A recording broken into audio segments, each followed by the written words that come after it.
अस्सलाम वालेकुम व्यूअर्स। उम्मीद करता हूँ आप सब खैरियत से होंगे। ये कहानी हमें एक भाई ने भेजी है जिन्होंने अपना नाम मेंशन करने से मना किया है। ये कहानी स्कर्दू के एक हॉन्टेड होटल की है। कहते हैं, इरफान भाई, मैं, मेरी बहन, बहनोई और उनके एक फैमिली फ्रेंड जो कि कपल थे, उनके साथ पाकिस्तान टूर पे गया था और उस दौरान हमारा गुज़र स्कर्दू से हो रहा था। अब ज़ाहिर सी बात है कि हमें वहाँ पे कोई ना कोई होटल तो चाहिए था। हमने वहाँ पे बहुत तलाश किया, मगर वो वीकेंड की रात थी, इसलिए सारे होटल बुक थे। तभी हमारे ड्राइवर ने बोला कि साहब जी, इधर उधर ख्वार होने से अच्छा है कि यहाँ से थोड़ा सा दूर मेरे एक अज़ीज़ दोस्त का होटल है, जिसकी लोकेशन भी काफ़ी खूबसूरत है और इन होटलों के मुकाबले सस्ता भी है। हमने भी बोला कि अगर एक अच्छा होटल खूबसूरत लोकेशन पर और सस्ता मिल जाए तो इससे अच्छा और क्या होगा, और क्या पता अगर ड्राइवर के रेफरेंस से जाएं तो और सस्ता पड़ जाए। तो इरफान, हम फौरी तौर पे उस होटल के लिए रवाना हो गए। जब हम उस होटल की लोकेशन की तरफ पहुँचे तो इरफान, वो होटल स्कर्दू की एक ऐसी लोकेशन पर था जहाँ पहुंचकर हमें भी शुरू में बहुत डर लगा, क्योंकि वहाँ कोई आदमज़ात का दूर दूर तक निशान नहीं था। मगर उस होटल का गार्डन इतना खूबसूरत था कि हम थोड़ी देर के लिए अपना सारा डर भूल गए। खैर, हम सब ने फ्रेश होकर खाना वगैरह खाया और हम सब फिर अपने कमरे में सोने के लिए चले गए। मैं अपनी बहन और बहनोई के साथ उन्हीं के कमरे में रुका हुआ था। मैं जब थोड़ी देर के लिए वॉशरूम गया और फिर जब वॉशरूम से वापस आया तो मैंने देखा कि हमारे कमरे की शिफ्टिंग चल रही थी। मैंने पूछा क्या हुआ, तो मेरी बहन ने कहा कि इस रूम का फ़ैन और कुछ और चीज़ें काम नहीं कर रही, तो इसलिए हमें दूसरा रूम शिफ्ट करना पड़ेगा। दूसरे कमरे से भी सामान शिफ्ट करना शुरू कर दिया। मैंने पूछा अब क्या हुआ, उन्होंने ये कह के टाल दिया कि हम सब घूमने आए हैं तो अलग अलग कमरे में रहने का क्या फ़ायदा, इसलिए आज रात सब एक ही रूम में सोएंगे।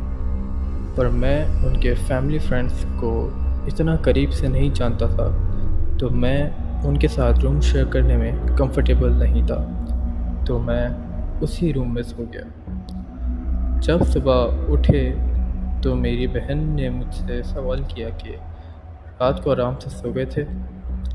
मैंने हाँ में जवाब दिया। तो इरफान, उन्होंने मुझे सुबह बताया कि रात को उनके ऊपर क्या क़यामत गुजरी थी। उन्होंने बताया कि उनकी जो 3 साल की बेटी थी, मतलब मेरी भांजी, उसने रात को हमारे कमरे की खिड़की पर एक छोटे बच्चे को देखा। दरअसल इरफान, मेरी भांजी जो कि माशाल्लाह से खुद चलने फिरने लग गई है, तो कोई भी वो गोद का बच्चा देखती तो उसे बेबी बेबी बोलती। तो उसने रात को मेरी बहन से बोला, मामा मामा देखो बेबी। मेरी बहन ने उस वक्त तो उसे इग्नोर करा, लेकिन थोड़ी देर बाद वही बच्ची बोलती है, मामा देखो खिड़की पे बेबी मामा। मतलब अब उसे बच्चे की माँ भी दिखने लगी थी। ये सुनकर मेरी बहन बहुत डर गई। उन्होंने फ़ौरन से मेरे बहनोई को बुलाया और ये सब बताए। मेरे बहनोई ने ये सब सुनने के बाद बिना किसी देरी के फ़ौरन से वो रूम अपने फैमिली फ्रेंड्स के पास शिफ्ट कर लिया। उन्होंने मुझे ये सोच के इस बारे में नहीं बताया कि मैं बच्चा हूँ, मैं डर जाऊँगा। परेशान ऐसा कुछ भी नहीं है, मैं इन बातों से नहीं डरता। खैर, और मेरी बहन बताती है कि रात में जब उसकी आँखें تھوڑی تھوڑی سی کھلی تو اس نے دیکھا کہ ان کے کمرے میں 15 بچے کھیل رہے تھے۔ اب احسان، آپ کو تو پتہ ہی ہوگا کہ ناردرن پاکستان کے ہوٹلز کے رومز کتنے چھوٹے ہوتے ہیں، اس میں 15 بچے آنے کی گنجائش ہی نہیں ہوتی، اور اس روم میں 15 بچے۔ ایسا ہی سیم ان کے فیملی فرینڈ کی وائف کے ساتھ ہوا۔ وہ بتاتی ہیں کہ جب رات میں ان کی آنکھ پانی پینے کے لیے کھلی تو ان کے کان میں کسی کی سرگوشی ہوئی کہ سو جاؤ اور دوبارہ مت اٹھنا۔ اس دوران وہ اپنی آنکھیں ڈر کے مارے بند کر لیتی ہیں، اور جب تھوڑی دیر بعد پھر سے ان کی آنکھیں کھلنے لگتی ہیں تو وہ اپنے آس پاس محسوس کرتی ہیں کہ 4 کالے لمبے سائے ان کے آس پاس گھیرا کر کے کھڑے ہوئے، اور وہ ان کے قریب آتے جا رہے ہیں۔ اس وقت ان کو جو دعائیں تھیں انہوں نے وہ ساری پڑھ لیں، اور ان کے دعا پڑھتے ہی ان کے کمرے میں ساری چیزیں گرنے لگیں، اور دروازے پہ کوئی بہت زور سے دستک دینے لگا۔ ان چیزوں کے گرنے کی آواز سن کر سب اپنی نیند سے جاگ گئے، اور کمرے میں ایک پینک سا ماحول مچ گیا۔ ان کے کمرے میں ہوٹل بدلنے کی باتیں ہونے لگیں، لیکن اتنی رات کو اسکردو جیسے شہر میں ہم لوگ جاتے بھی کہاں؟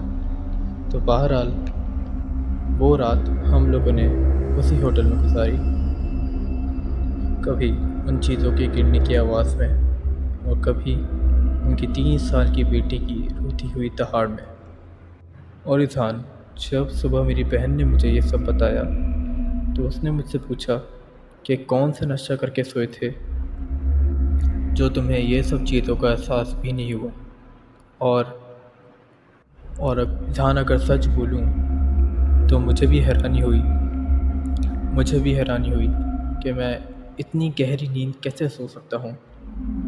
اذہان، مجھے اس وقت تو یہ بات سمجھ نہیں آئی، لیکن اب مجھے لگتا ہے کہ شاید میں نے اس پوری ٹرپ پہ اپنی پاکیزگی کا دھیان رکھا تھا، اور شاید ان کے کہیں نہ کہیں یہ مس ہو گیا۔